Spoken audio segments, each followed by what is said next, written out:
آج ہم اس ویڈیو میں ماہ محرم کی فضیلت اور امام حسین رضی اللہ تعالیٰ عنہ کی شہادت کو قرآن و حدیث کی روشنی میں سمجھنے کی کوشش کریں گے۔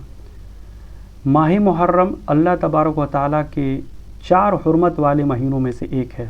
اللہ تبارک و تعالیٰ قرآن پاک میں ارشاد فرماتا ہے، اعوذ باللہ من الشیطان الرجیم، ان عدت الشہور عند اللہ 12 شہرا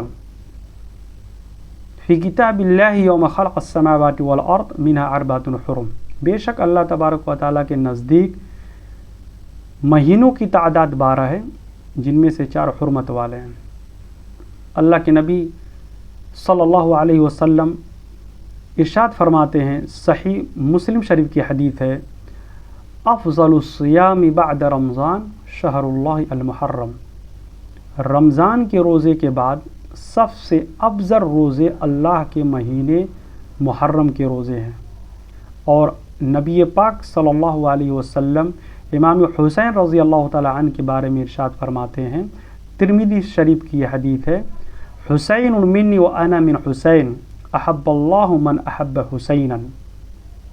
حسین مجھ سے ہے اور میں حسین سے ہوں، اللہ اس سے محبت کرے جو حسین سے محبت کرے۔ امام حسین رضی اللہ تعالیٰ عنہ کی شہادت ہمیں حق، صبر، عدل اور دین پر ثابت قدم رہنے کا درس دیتی ہے۔